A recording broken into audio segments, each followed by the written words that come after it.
देखो बेटा एसएचएम के न्यूमेरिकल्स बेटा क्वेश्चन नंबर फर्स्ट 3 बार पढ़ चुके न्यूमेरिकल्स का नहीं याद डालो चलो। हाँ भाई एसएचएम में क्वेश्चन नंबर फर्स्ट कह रहा है time and displacement of the equation is given by y is equal to 0.50 sin 500t plus 0.5। हाँ भाई displacement equation of particle performing SHM क्या दे रखी है आपको? Displacement equation of particle performing SHM is equal to ये equation आपको दे रखी है, ठीक है बेटा। अब कह रहा है जहां पर डिस्टेंस सेंटीमीटर में है और टाइम सेकंड में है, तो एम्पलीट्यूड, एंगुलर फ्रीक्वेंसी और इनिशियल फेज क्या होगा पार्टिकल का। तो आप सबको पता है बेटा ये सेंटीमीटर दे रखा है, तो आपको पता है डिस्प्लेसमेंट इक्वेशन क्या होती है particle performing SHM, A sine omega t plus phi naught क्या होता है इनिशियल फेज। अब अगर आप इन दोनों इक्वेशंस को कंपेयर करवाएं तो दोनों इक्वेशंस को कंपेयर करवाने पे साफ पता चल रहा है कि एम्पलीट्यूड कितना है 0.50 सेंटीमीटर। इन दोनों इक्वेशंस को कंपेयर करवाने पे हमें क्या पता चला कि इन दोनों इक्वेशंस को कंपेयर करवाने पे हमें आइडिया लग गया कि एम्पलीट्यूड किस बराबर है 0.5 सेंटीमीटर। किस बराबर है 0.5 सेंटीमीटर। पहली इक्वेशन आ गई। सेकंड कह रहा व्हाट इज एंगुलर फ्रीक्वेंसी। हाँ भाई कंपेयर करवाओ। ओमेगा कितना बेटा 500। ओमेगा की यूनिट होती है रेडियन पर सेकेंड। इनिशियल फेज कितना है कंपेयर करवाइए 0.5 रेडियन। एंगल किसमें मेजर होता है रेडियन में, जो कि आपका फर्स्ट आंसर। ठीक है इतना आ गया सीधा सीधा। ऐसे ही क्वेश्चन नंबर सेकंड होगा उसको आप ट्राई कीजिएगा।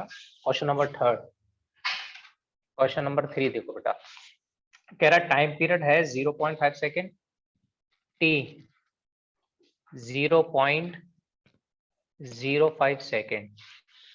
Time period of body performing SHM is 0.05 second.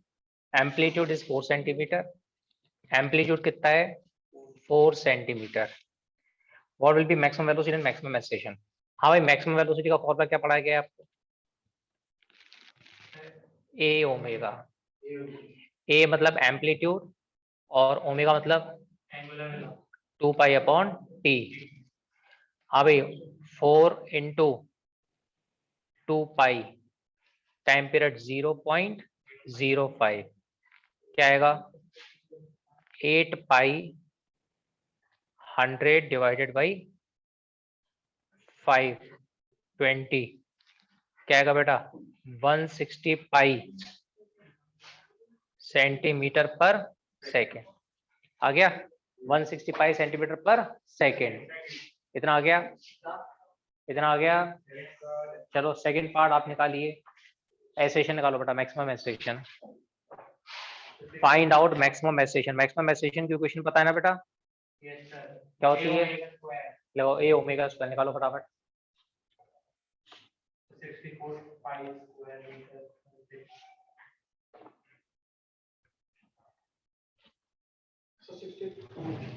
64 pi square.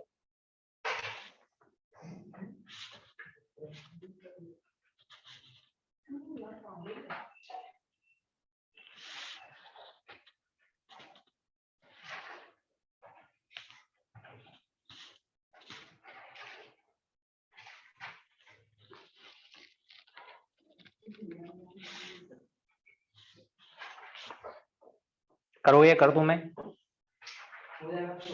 हो गया। एसेशन निकालिए बेटा मैक्सिमम। निकालो निकालो। सेकंड पार्ट है मैक्सिमम एक्सेलरेशन। बेटा मैक्सिमम एक्सेलरेशन क्या होता है? वो तो बेटा माइनस हमेशा सिर्फ डायरेक्शन बताती है। एम्पलीट्यूड कितना है 4, omega 2 pi upon T. T कितना है बेटा 0.05 होल स्क्वायर। 4 4 या 16 पाई स्क्वायर। बेटा 0.05 को कैसे लिख सकते हो 0.05 मतलब कितना हो जाएगा बेटा 20 400 का होल स्क्वायर। तो ये हो जाएगा 4 4 64, 16 इंटू 16 256 कुछ ना, कितना आ रहा है आंसर इसका? 64 कैसे आ रहा है? 2 पाई अपॉन टी।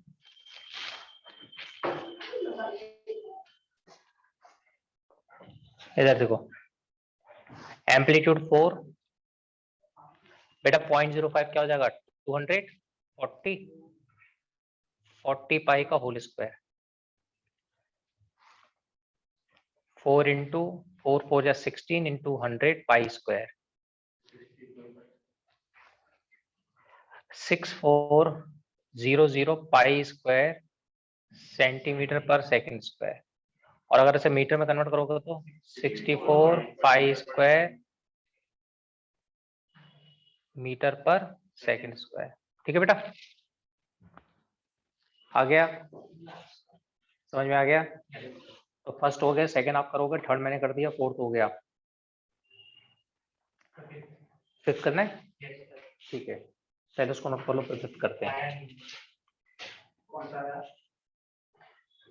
करे बेटा? चलिए देखिए,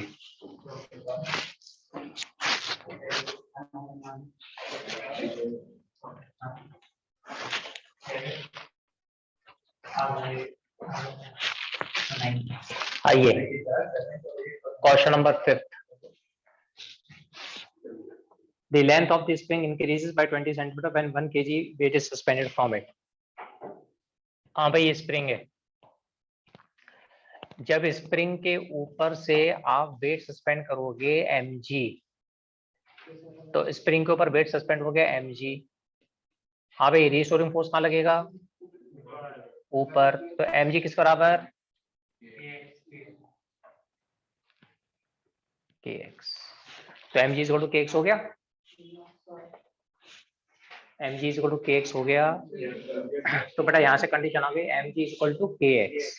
जब हम किसी भी ब्लॉक पे वेट सस्पेंड करते हैं mg, तो mg kx हो गया बेटा। अब मास कितना सस्पेंडेड है बेटा? 1। ग्रेविटी की वैल्यू कितनी है? 9.8। स्प्रिंग कांस्टेंट निकालना है। हाँ भाई, स्प्रिंग कितनी खींची है? 20 सेंटीमीटर। 20 सेंटीमीटर डिवाइड बाई 100 क्या है बेटा? 5। ठीक, कितना आ गया बेटा? 49 Newton per metre. First part आ गया। अब सेकंड पार्ट में पूछ रहा है, if body is now pulled down then what will be the time period of oscillation? अगर बॉडी को पकड़ के पुल कर दिया जाए तो फिर उसका टाइम पीरियड ऑफ ऑसिलेशन क्या होता है? क्यों भाई, टाइम पीरियड ऑफ ऑसिलेशन का फॉर्मूला क्या होता है ब्लॉक का? 2 pi under root m upon k। तो बेटा m कितना है? 1। तो t हो गया 2 पाई, मास 1 kg, k 49 क्या है बेटा? 2 पाई बाई 7 सेकेंड्स। ठीक है, कर लो गया। आइए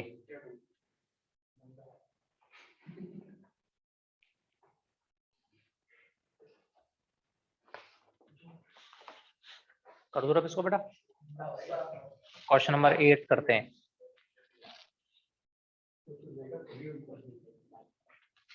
कर दो बेटा।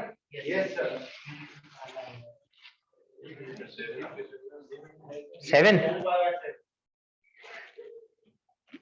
करना, ट्राई करना। 8th। हाँ भाई, क्वेश्चन नंबर 8 देखो। 10 kg body is suspended from ideal spring। हाँ भाई, 10 kg मास,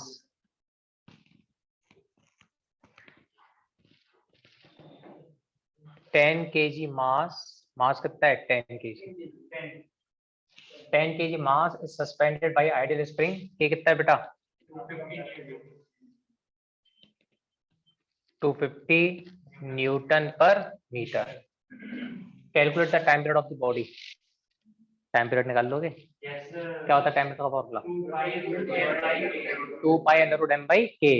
तो टाइम पीरियड ऑफ ऑसिलेशन का फॉर्मूला होता है t is equal to 2 pi root m by k। तो time period of oscillation is equal to t is equal to 2 pi root m by k। कितना आ गया? m पता है, k पता, निकाल लोगे? चलो, फर्स्ट पार्ट हो गया। A body is displaced down by 30 centimetre अगर बॉडी को 30 सेंटीमीटर और डिस्प्लेस किया गया और रिलीज किया गया है, with what speed will it passes through the mean position? आओ, ये कौन सी पोजीशन है? Mean position. ये कौन सी पोजीशन है? Mean position. मीन पोजीशन कौन सी होती है? नेट फोर्स जीरो होता है। नेट फोर्स क्या होता है? जीरो। बेटा मीन पोजीशन वो पोजीशन होती है जहां पर नेट फोर्स क्या होता है? जीरो। mg नीचे लग रहा है, kx ऊपर लग रहा है, दोनों फोर्स बराबर है। ये कौन सी पोजीशन है? Mean position. अब इस ब्लॉक को पकड़ के कितना नीचे किया गया? 30 सेंटीमीटर। अब अगर इस ब्लॉक को फर्दर पुल किया गया 30 सेंटीमीटर से, block is further stretched by 30 centimetre, 30 centimetre और इस ब्लॉक को पकड़ के नीचे की तरफ पुल किया गया,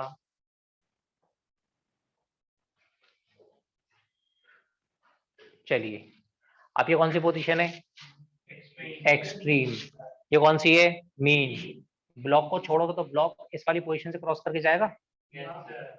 मीन पोजीशन पे ब्लॉक की वेलोसिटी कितनी होती है? मैक्स। कितनी? ए ओमेगा। बेटा ए कितना है? 30 सेंटीमीटर इंटू ओमेगा किसके बराबर होगा? 2 पाई/टी। अच्छा, ओमेगा को हमेशा 2 पाई/टी से मत देखा करो, ओमेगा की वैल्यू। हाँ भाई, तो एक इक्वेशन होती है, या तो ओमेगा होता है 2 पाई/टी, एक शर्त तो ये होती है। दूसरा आपको पता है किसके बराबर होता है? कभी भूल जाओ तो ऐसे लिखना, फोर्स क्या होता है? Mass into acceleration. Mass into acceleration. और बेटा हमें यहाँ से क्या चाहिए? और फोर्स किसके बराबर होता है? kx। पढ़ा हुआ कभी फॉर्मूला ये? अच्छा डायरेक्ट करने याद कर ले। ओमेगा क्या होता है? शाबाश। या ओमेगा क्या होता है?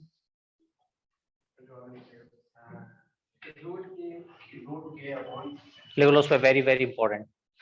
Omega is equal to root के बाई एम भी होता है। ठीक है, अब के पता है, एम पता है, ओमेगा आ गया, यहाँ डालो ओमेगा। ओमेगा 250 अपॉन 5 होगा ना यार। के कितना है? 250 डिवाइड बाई 10, 5। वेलोसिटी देखिए बेटा 1.5 मीटर पर सेकेंड। कितना आ गया? अभी ऑनलाइन सबको समझ में आ गया? और बता दीजिए। यस एक बार और बता दो। ये ब्लॉक है, ब्लॉक के ऊपर क्या सस्पेंड किया गया बेटा? स्प्रिंग के ऊपर क्या सस्पेंड कर दिया है? ब्लॉक। स्प्रिंग सस्पेंड हो गई, ब्लॉक सस्पेंड हो गया, ब्लॉक का वेट क्या कर रहा है? नीचे।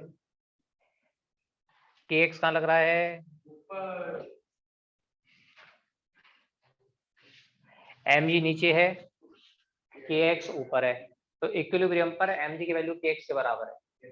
तो ठीक है, अब उसने क्या किया? ब्लॉक को पकड़ा, 30 सेंटीमीटर नीचे घसीटा, ब्लॉक को पकड़ा, 10 सेंटीमीटर नीचे घसीटा और छोड़ दिया। जब ब्लॉक को पकड़ा और 10 सेंटीमीटर नीचे घसीट के छोड़ दिया, ब्लॉक को पकड़ा 10 सेंटीमीटर नीचे घसीट के छोड़ दिया, तो कह रहा पता है ये मीन पोजीशन से किस वेलोसिटी से पास होगा। तो एसएचएम के अंदर वेलोसिटी का फॉर्मूला क्या होता है? ए ओमेगा। एम्पलीट्यूड कितना है बेटा? 30 centimetre divide by 100 metre. Omega कितना होता है बेटा? रूट के बाई एम से निकालो। के पता है बेटा, एम पता है, क्या आ गया बेटा? 1.5 मीटर पर सेकेंड। आ गया? आ गया बच्चों? online.com यस आ गया? ठीक है। सेकंड पार्ट क्वेश्चन नंबर 8 का, what is the energy in the body, how much time it take in reaching the mean position from position of maximum displacement. हाँ भाई, टोटल एनर्जी कितनी है बॉडी के अंदर? उत्तीरी। हाँ भाई, एसएचएम के अंदर टोटल एनर्जी कितनी होती है पार्टिकल की? Half M. तो मेरे ख्याल से आपको ए पता है, एम्पलीट्यूड 30, ओमेगा पता है, मास पता है, एनर्जी आ जाएगी। मास पता है, ओमेगा पता है, ए पता है, एनर्जी आ गई बेटा। और लास्ट पार्ट पूछा गया है कि टाइम कितना लगेगा। इधर देखो, ये कौन सी पोजीशन है बेटा? एक्सट्रीम। ये मीन, एक्सट्रीम से मीन पोजीशन तक आने में कितना समय लगता है? एक्सट्रीम से मीन पोजीशन तक आने में कितना समय लगता है?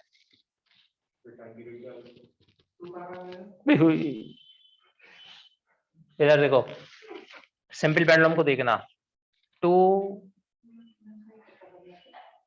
फ्रो, ये होता है एसएचएम। ओए टेलीराम, ये होता है एसएचएम, ये मीन पोजीशन है। टू फ्रो, ठीक है, मीन से एक्सट्रीम, मीन से एक्सट्रीम से मीन, फिर मीन से एक्सट्रीम, फिर मीन पोजीशन। इस पूरे ऑसिलेशन में कितना समय लगता है? अबे पूरे ऑसिलेशन में कितना समय लगता है? T, time period. तो बाउंड यहाँ से लेके यहाँ तक कितना लगेगा? T/4, T/2, 3T/4, T। तो मीन से एक्सट्रीम के लिए समय कितना लगता है? T/4। तो आपको टाइम निकालना है, मीन से एक्सट्रीम का मतलब है T/4। इसके लिए आपको क्या चाहिए होगा? Time period. और टाइम पीरियड का फॉर्मूला क्या होता है? m/k। m दे रखा है बेटा, k दे रखा है। t निकालने के बाद यहाँ पर डिवाइड करवा देना, आंसर आ जाएगा। कर लोगे बच्चों? कर लोगे?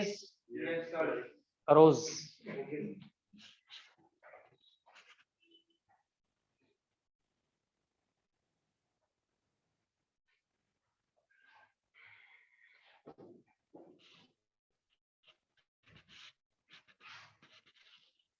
बढ़िया।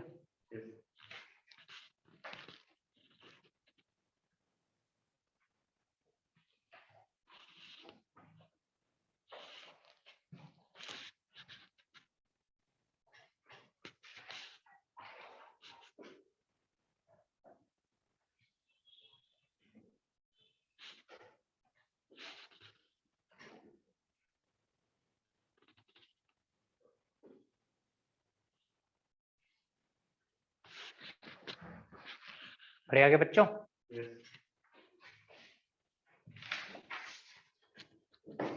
कर दो रहा। फिर देखो, मीन से एक्सट्रीम या एक्सट्रीम से मीन तक आने में कितना समय लगता है? T/4। तो पहले आपको टाइम पीरियड निकालना पड़ेगा। टाइम पीरियड का फॉर्मूला क्या होता है? ब्लॉक का connected to spring 2/m/, T = 2/√m/k। m पता है बेटा, k पता है, T/4 आ जाएगा। बढ़िया, आगे कर दो रहा। ये कौन सा क्वेश्चन था? 8।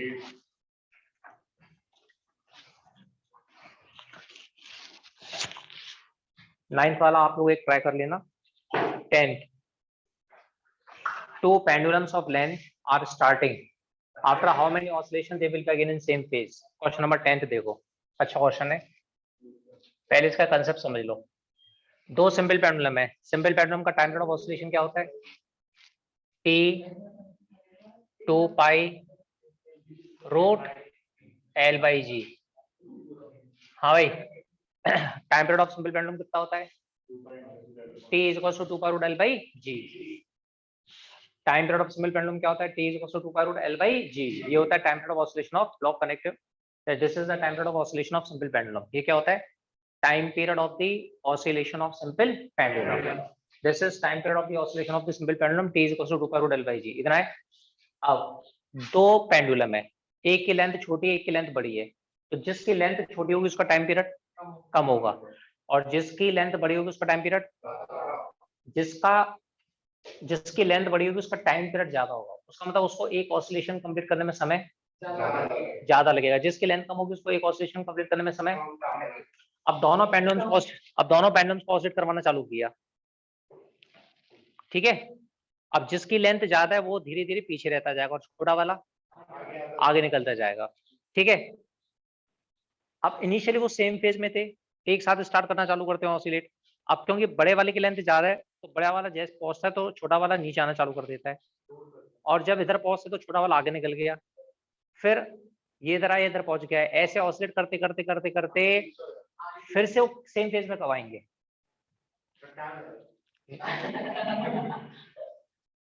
When they will be again in same phase?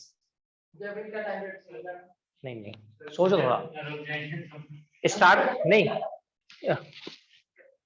Oscillate करना चालू करते हैं, छोटा वाला तेजी से आगे बढ़ता जाता है,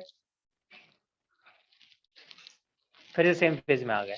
सेम फेज में कब आएंगे? लिखो लिखो, simple pendulums will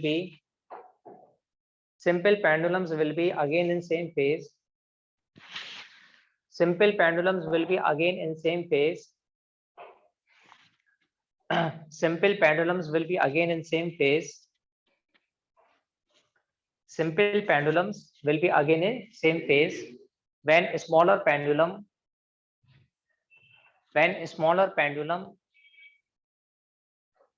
is one oscillation ahead. When a smaller pendulum is one oscillation ahead. When a smaller pendulum is one oscillation ahead of larger. ठीक है, इसका था जब छोटा वाला पेंडुलम एक ऑसिलेशन आगे निकल जाएगा। जब छोटा वाला सिंपल पेंडुलम एक ऑसिलेशन आगे निकल जाएगा, फिर से किस पे आ जाएंगे? सेम फेज में। ठीक है, इतना आ गया। लोगो, suppose larger pendulum completes n oscillations. Suppose larger pendulum completes n oscillations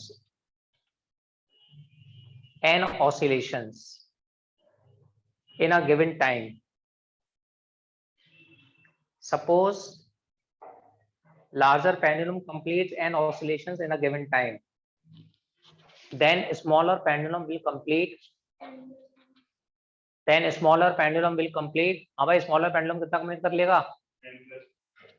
हाँ भाई ऑनलाइन, स्मॉलर पेंडुलम कितने ऑसिलेशन कंप्लीट कर लेगा? n+1 लिखो, then smaller pendulum will complete n+1 oscillations. चलो देखो, t मान लो t टाइम पीरियड के अंदर छोटा वाला कंप्लीट कर रहा है n+1 ऑसिलेशंस और उसका टाइम पीरियड है t1। उतने टाइम पीरियड में बड़ा वाला n ऑसिलेशंस कंप्लीट कर रहा है, उसका टाइम पीरियड कितना है? t2। अब n+1, हाँ भाई टाइम पीरियड का फॉर्मूला क्या होता है? 2π√L। छोटे वाले की लेंथ कितनी है? 100 सेंटीमीटर। 2π√L भाई जी। बड़े वाले की लेंथ कितनी है? 110.25।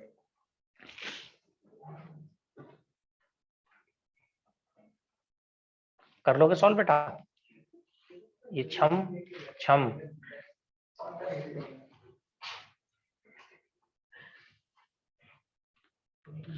बेटा 110.25 का स्क्वायर रूट क्या होगा?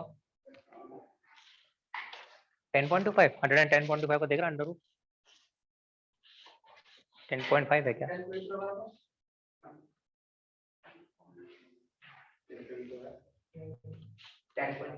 10.5 ना? हाँ वही था।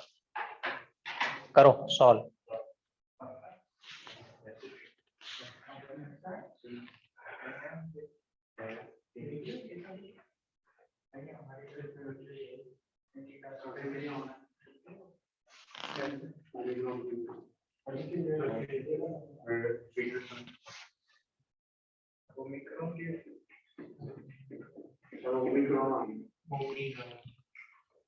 अबे आगे चला भी गया।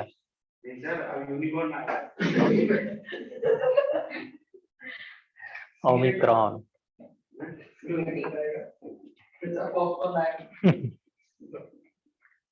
आगे बेटा सर, फिर से समझाऊं? फिर से देखो उस क्वेश्चन को। दो सिंपल पेंडुलम बेटा, एक सिंपल पेंडुलम की लेंथ ज्यादा है, एक सिंपल पेंडुलम की लेंथ कम है। एक सिंपल पेंडुलम की लेंथ ज्यादा है, एक सिंपल पेंडुलम की लेंथ कम है। We have two simple pendulums of different length. बेटा दो सिंपल पेंडुलम है अलग अलग लेंथ की, एक सिंपल पेंडुलम की लेंथ कम है, दूसरे सिंपल पेंडुलम की लेंथ ज्यादा है। तो उधर देखो, we have two simple pendulums of different length. एक सिंपल पेंडुलम की लेंथ कुछ और है, दूसरे सिंपल पेंडुलम की लेंथ कुछ और है। दो सिंपल पेंडुलम्स की लेंथ अलग अलग है। एक सिंपल पेंडुलम की लेंथ कम है, दूसरे वाले सिंपल पेंडुलम की लेंथ ज्यादा है। तो वो ऑसिलेट करना चालू करते हैं। तो they will be again in same phase. दोनों ही सेम फेज में तब आएंगे, दोनों ही सेम फेज में तब आएंगे जब छोटा वाला सिंपल पेंडुलम एक ऑसिलेशन ज्यादा कर लेगा। दोनों फिर से सेम फेज में तब आएंगे जब छोटा वाला सिंपल पेंडुलम बड़े वाले के मुकाबले एक ऑसिलेशन ज्यादा कंप्लीट कर लेगा। तो गिवन टाइम पीरियड में छोटे वाले ने कितने ऑसिलेशन कंप्लीट किए? n+1। बड़े वाले ने कितने कंप्लीट किए? n। तो n+1 टाइम पीरियड का फॉर्मूला लगा, तो सॉल्व करोगे तो आंसर आ जाएगा। कर लोगे? कौन सा क्वेश्चन था? 10। बेटा मैंने आपको एक क्वेश्चन करवाया था कि अगर सिंपल पेंडुलम लिफ्ट के अंदर सस्पेंडेड हो तो जब लिफ्ट ऊपर की तरफ एसिड करती है तो टाइम पीरियड कितना आ जाता है, A plus ji. Direct 12th वाले में डायरेक्ट फॉर्मूला लगाना, कर लोगे? सीधा ए जी की जगह पर A प्लस जी यूज कर लेना 12th वाले में। 13th वाला पढ़ते हैं बाबू। 13 A small body of mass is executing SHM whose amplitude is 1 meter and time period is this. What is the maximum value of force acting on it? हाँ भाई, अगर कोई पार्टिकल SHM परफॉर्म कर रहा है तो उसके ऊपर मैक्सिमम फोर्स कितना लगेगा? मैक्सिमम फोर्स का मतलब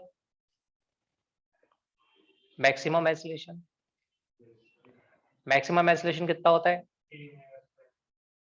maximum acceleration omega square into amplitude. Mass पता है, ओमेगा पता है, के पता है।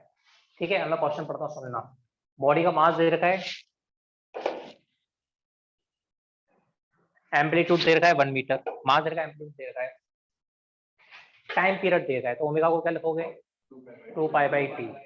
कर लोगे? चलिए क्वेश्चन नंबर 15 करते हैं अब। रब कर दो उसको बेटा।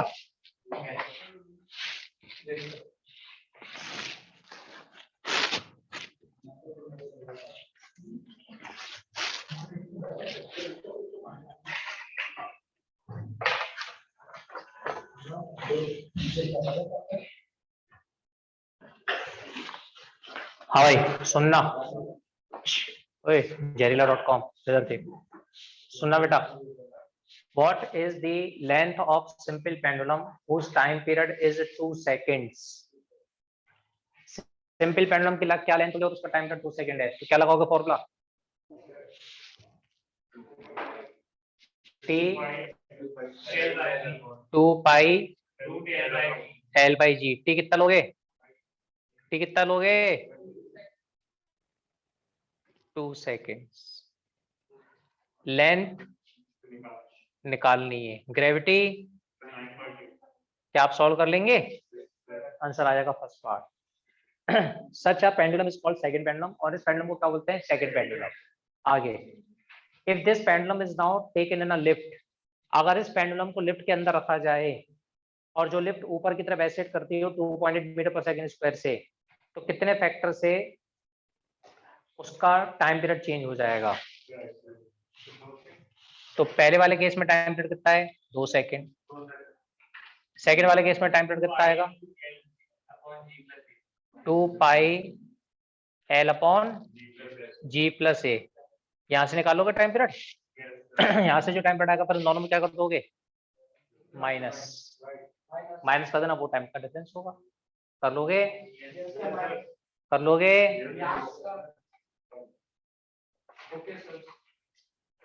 चार ही तो बचे हैं क्वेश्चन। क्वेश्चन नंबर 16 देखो।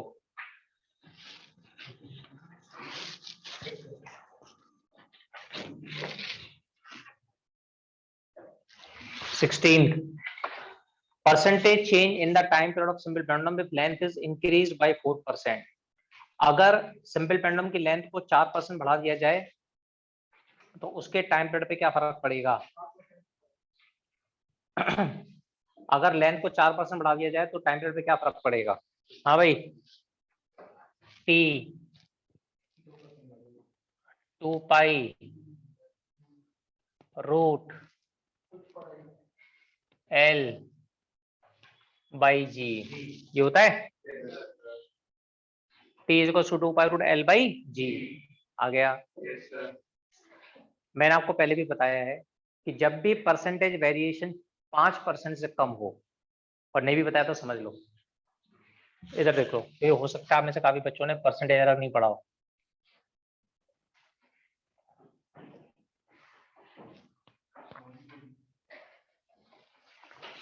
ए की पावर एन, बी की पावर एन, बेटा ए की पावर एन, बी की पावर एम। अगर परसेंटेज वेरिएशन जब भी 5% से कम होता है तो हम परसेंटेज चेंज कैसे निकालते हैं? मान लो एक्स के अंदर एरर है डेल्टा एक्स, फ्रैक्शनल एरर कितना हो गया? Delta x upon x. अगर तो ए के अंदर एरर कितना आएगा? पावर को आगे मल्टीप्लाई करवाओ, ए के अंदर एरर आ गया delta A upon A. Plus बेटा बी के अंदर एरर आ गया m delta B upon B. ये वाला स्टेप आया, ये वाला स्टेप आया। जब भी फिजिकल क्वांटिटी के अंदर एरर होता है तो हम कैसे लिखते हैं, delta A upon A, B के अंदर error delta B upon B, और पावर हमेशा क्या हो जाती है, आगे मल्टीप्लाई हो जाती है। तो परसेंटेज एरर के लिए किससे मल्टीप्लाई करवा देंगे, 100 से। परसेंटेज एरर के लिए किससे मल्टीप्लाई करवा देंगे, 100 से। ठीक, अब आ जाओ उधर, टी 2 पाई बेटा एल की पावर 1/2, जी की पावर 1/2। अब सुनना क्वेश्चन में क्या कह रहा है, क्वेश्चन में कह रहा है, क्वेश्चन के अंदर बेटा उसने क्या पूछा हुआ है, क्वेश्चन के अंदर पूछा उसने कि अगर लेंथ के अंदर 4% का एरर है तो टाइम पीरियड में कितना एरर होगा। चलिए लेंथ में एरर है, क्या ग्रेविटी में एरर बोला है, तो ये कांस्टेंट हो गया। जिसमें एरर नहीं है वो तो फिक्स है, तो जिसमें एरर नहीं होगा तो उसको कंसिडर ही नहीं करते। क्या 2 पाई के अंदर एरर होगा, नहीं होगा ना, तो 2 पाई के अंदर एरर है ना ग्रेविटी के अंदर एरर है, तो इनको लेना ही नहीं है।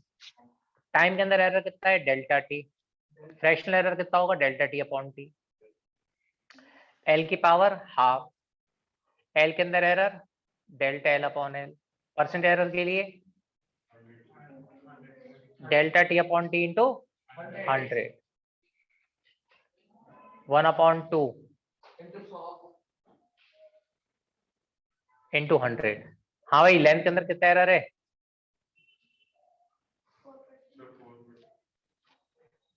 4%।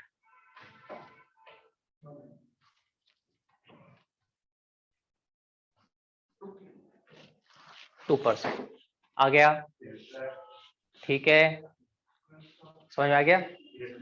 सेकंड पार्ट, अगर मास के अंदर 30% का एरर है तो टाइम पीरियड में कितना एरर आएगा। हाँ भाई ऑनलाइन, अगर मास में 30% का एरर है तो टाइम पीरियड में कितना एरर होगा। सर फर्क ही नहीं पड़ता। फर्क ही नहीं पड़ता क्योंकि टाइम पीरियड ऑफ सिंपल टर्नल मास पे डिपेंड नहीं करता।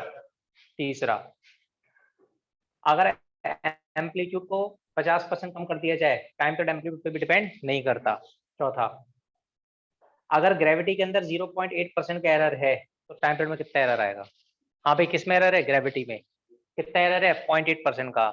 5% से कम है, ज्यादा है, 0.8 कम, तो क्या लगाओगे, परसेंट एरर।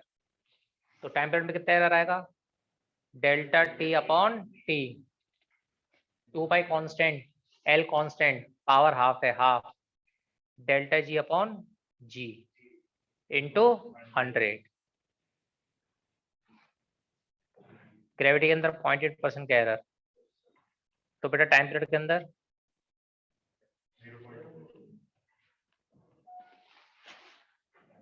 ठीक आ गया, हाँ या ना, आ गया ना, ठीक है। अब रह गए आपके टिपिकल, क्या रह गए, किसके लिए है वो, आपके लिए, मेरे लिए है ना, वो तो मैं ही करता हूँ, तुम कौन सा करते ही हो उनको, तुम तो सिंपल लेवल भी बड़ी मजबूरी में करते हो। भाई देखो सिंपल लेवल के सब करवा दिए, 2 रह गए वो भी करवा दूं, शीट हो जाएगी इस बहाने।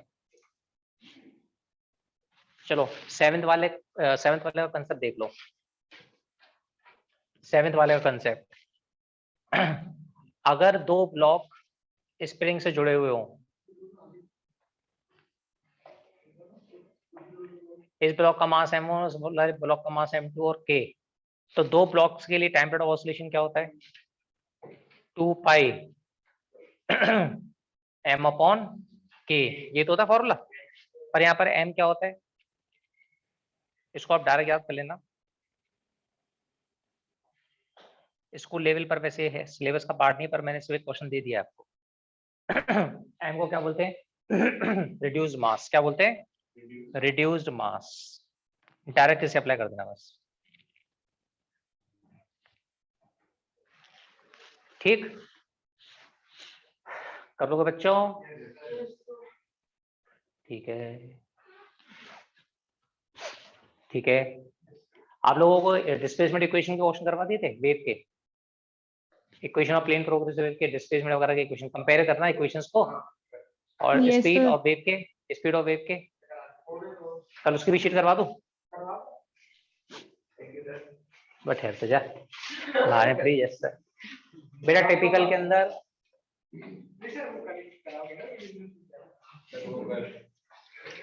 चार रह गए, ये अपने आप ट्राई करोगे टिपिकल वाले? चलो एक काम करना, कल इसको कर लेना, तो बच्चे को क्वेश्चन में इसके करवा दूंगा, और कल मैं आप लोगों को इक्वेशन ऑफ प्लेन प्रोग्रेसिव के क्वेश्चंस भी, ज्यादा है नहीं 10-12 क्वेश्चन है उसके, तो लगे तो वो भी करवा दूंगा। ठीक है, थ्योरी तो तुम बहुत पढ़ चुके हो, मेरे की प्रैक्टिस करो। लो